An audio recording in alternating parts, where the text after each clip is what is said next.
खबर गांव की हो या किसान की, महिला की हो या सफल इंसान की, हर अच्छी खबर दिखाएगा ग्रामीण न्यूज। ग्रामीण न्यूज यूट्यूब पर देखने के लिए सब्सक्राइब करें और बेल आइकन दबाएं।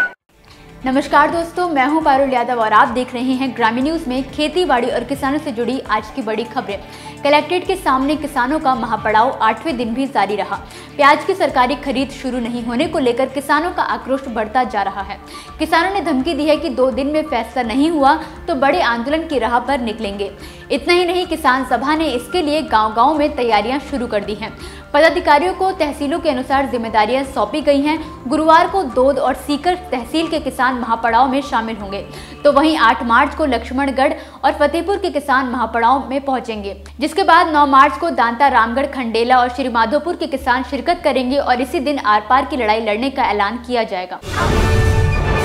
केरल में पिछले 2 महीने में कर्ज में डूबे कम से कम 9 किसानों की मौत के बाद मुख्यमंत्री पी विजयन ने हाल ही में कई राहत उपायों की घोषणा की है। इसमें किसानों द्वारा लिए गए सभी तरह के कर्जों की अदायगी पर 31 दिसंबर तक रोक शामिल है।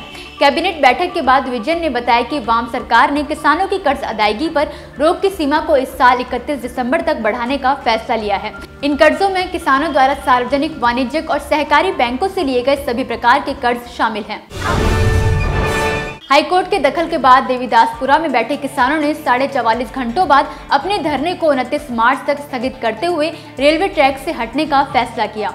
बुधवार को किसान नेताओं ने कहा कि बॉर्डर एरिया में जिस तरह के हालात हैं, उस बीच किसानों के प्रदर्शन के कारण सप्लाई लाइन प्रभावित हो रही है और ये वक्त देश के हालात समझने का है। हमें समझना होगा कि देश पहले है और आपकी मांगे बाद में। कोर्ट ने किसान नेताओं से 50 मिनट की काउंसलिंग की। इसके बाद कोर्ट ने कहा कि किसान नेता 1 घंटे में ट्रैक से धरना उठाने को तैयार हैं।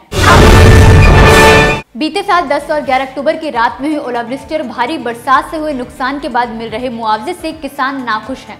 बुधवार को भारतीय किसान यूनियन के बैनर तले किसानों ने अनिश्चितकालीन धरना शुरू कर दिया। किसानों के मुताबिक वो रोजाना सुबह 10 बजे से शाम 5 बजे तक डीसी कार्यालय पर धरना देंगे। भारतीय किसान यूनियन के शहर ब्लॉक प्रधान सुखविंदर सिंह ने कहा कि करीब 6000 किसानों का नुकसान हुआ था, लेकिन करीब 4.5 महीने बाद भी सिर्फ 2000 किसानों को मुआवजा राशि जारी हुई है, जो कि ऊंट के मुंह में जीरा के समान है। घोसी चीनी मिल प्रशासन की तरफ से किसानों को गन्ना पर्ची समय से ना मिलने के चलते किसानों को काफी परेशानियों का सामना करना पड़ रहा है। हालात ये है कि पर्ची के इंतजार में किसानों का गन्ना सूख रहा है। किसानों की शिकायतों के बाद भी समस्या का समाधान अभी तक नहीं हो सका है, जिसके चलते किसानों को रोज चीनी मिलों के चक्कर काटने पर मजबूर होना पड़ रहा है। लोकसभा चुनाव की घोषणा से पहले महाराष्ट्र सरकार ने किसानों के लिए सरकारी खजाना खोल दिया है। 2 साल पहले सोयाबीन उपज करने वाले किसानों को सरकार 200 रुपए प्रति क्विंटल अनुदान देगी। एक किसान को अधिकतम 25 क्विंटल के लिए अनुदान मिल सकेगा। योजना का लाभ 16 लाइसेंस धारक और 11 निजी बाजार लाइसेंस धारकों के यहाँ सोयाबीन बेचने वाले किसानों को मिलेगा। किसान बुलेटिन की आज की बड़ी खबरों में फिलहाल के लिए बस इतना ही। आप देखते रहिए ग्रामीण न्यूज। नमस्कार।